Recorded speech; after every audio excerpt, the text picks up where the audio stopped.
বুঝতে পারবেন ইয়ামানের সেই মুজাররাদ শাহজালাল রহমতুল্লাহি আলাইহিও সেখানে উপস্থিত ছিলেন।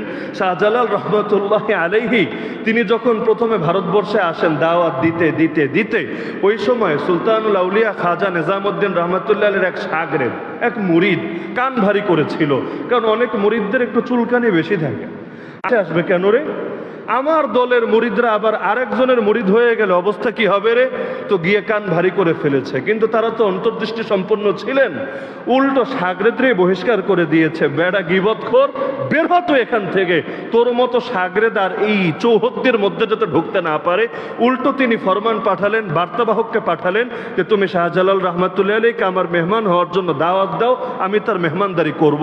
ইতিহাসে পাওয়া যায়, সত্য মিথ্যা আল্লাহ ভালো জানেন, শাহজালাল রহমতুল্লাহ আলাইহির কাছে যখন এই বার্তা পৌঁছেছিল তিনি তখন সালাম তো গ্রহণ করেছেন, ফিরতে সালামও দিয়েছেন, সঙ্গে তিনি একটা উপহার হিসাবে ছোট কৌটা দিয়েছেন, যে কৌটার মধ্যে ছিল একদিকে অঙ্গার অর্থাৎ কয়লা, যে কয়লাগুলো জ্বলে, আর উপরে রেখে দিয়েছিলেন তুলা। এটা সহ হাদিয়া পাঠিয়েছিলেন সুলতানুল আউলিয়া খাজা নিজামুদ্দিন রহমতুল্লাহের কাছে।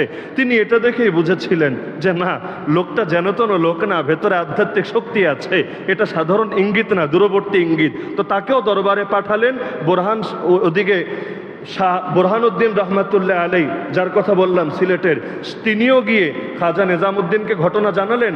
ওদিকে সৈয়দ নাসির উদ্দিন সিপাহসালার তিনিও দোয়া চাইতে আসলেন। তো সবগুলো যখন মিলে গেল, তো এখন শাহজালাল রহমতুল্লাহ আলাই বললেন সঙ্গে আমিও যাই, আমার সঙ্গীরাও যাক, যেহেতু জিহাদের কাফেলায় যাবে, জিহাদও হলো, দাওয়াত হলো, তাসাউফ আত্মশুদ্ধির মেহনত হলো, একসঙ্গে সবই চলতে থাক না। তো এটা তো আরো শোনায় সোহাগা, তিনি অনুমতি দিলেন, সবাই আসতে শুরু করলেন। বাকি ঘটনা তো সকলের জানাই আছে। তারা আসলেন, অবশেষে সুরমা নদী পাড়ি দিয়ে যখন সিলেটে প্রবেশ করলেন, ওই সময় রাজা গৌরগোবিন্দ ভয়ে প্রাসাদ ছেড়ে পালিয়ে গেল, কারণ সেও তো বুঝতে পেরেছে জ্যোতিষী এবং অন্যান্যদেরকেও দেখে যে এই যুদ্ধে তার জাদুবিদ্যাও কাজ হবে না, আর বাহিনীর শক্তিও কাজ হবে না। কারণ মুসলমানের কাছে দুইও শক্তি আছে, সামরিক শক্তিও আছে, রুহানি শক্তিও আছে। ওই যে অতীতে কনস্টান্টিনোপল জয় করেছে সুলতান মোহাম্মদ আল ফাতে, মোহাম্মদ আল ফাতে যে জয় করেছিল, সেই জাহাজের মধ্যে করে একদিকে তো নিজে তো গিয়েছিলই, আর একদিকে সঙ্গে তার শায়েককেও নিয়ে গিয়েছিল। বুড়া শায়েক কি করবে, কিন্তু নিজে গিয়েছে লড়াইয়ে নেতৃত্ব দেওয়ার জন্য, বুড়া শায়েককে নিয়ে গিয়েছে ময়দানে দোয়া করার জন্য। তো এখন শাহজালাল রহমতুল্লাহ আলাই তার কাফেলা নিয়ে সিলেটের মধ্যে ঢুকে পড়লেন। এরপর সে ঐতিহাসিক আজান হলো, যে আজান রাজা গৌরগোবিন্দর প্রাসাদ মাটির সাথে চূর্ণ বিচূর্ণ হয়ে মিশে গেল, আর এলাকার নামই পরিবর্তন হলো। আগের নাম পরিবর্তন করে নতুন নাম রাখা হলো জালালাবাদ। সিলেট তো অনেক পরের নাম, ওই সময় সিলেটের প্রাচীন নাম ছিল জালালাবাদ, হিন্দু নাম থেকে পরিবর্তন করে নাম রাখা হলো জালালাবাদ।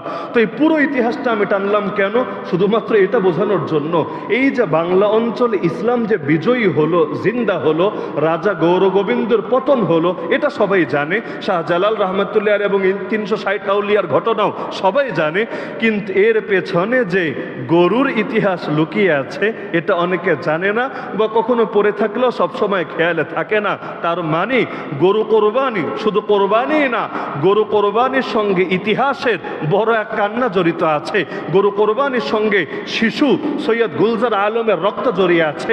গরু কোরবানির সঙ্গে 13 রত্নের 13 খানদানের শাহাদাতের ইতিহাস জড়িয়ে আছে। গরু কোরবানির সঙ্গে সৈয়দ বোরহানুদ্দিনের হাত কাটার ইতিহাস জড়িয়ে আছে।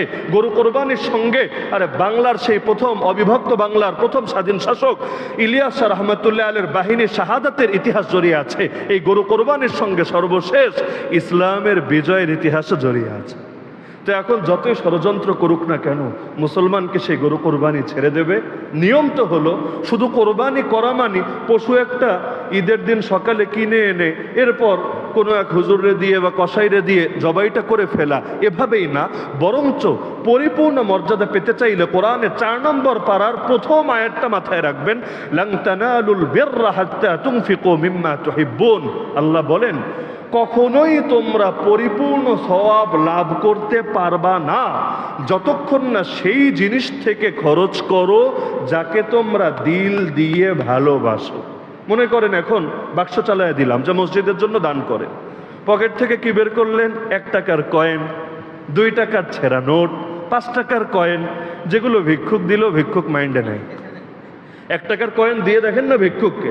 আপনাদের এদিকের কি অবস্থা আমি জানি না, শহরের এলাকার কথা আমি বলছি। 1 টাকার কয়েন 2 টাকার কয়েন দিয়ে দেখেন না, অনেকে তো তাকিয়েও দেখবে না, হাতে ছোঁয়া দূরের কথা মাইন্ডে নেবে।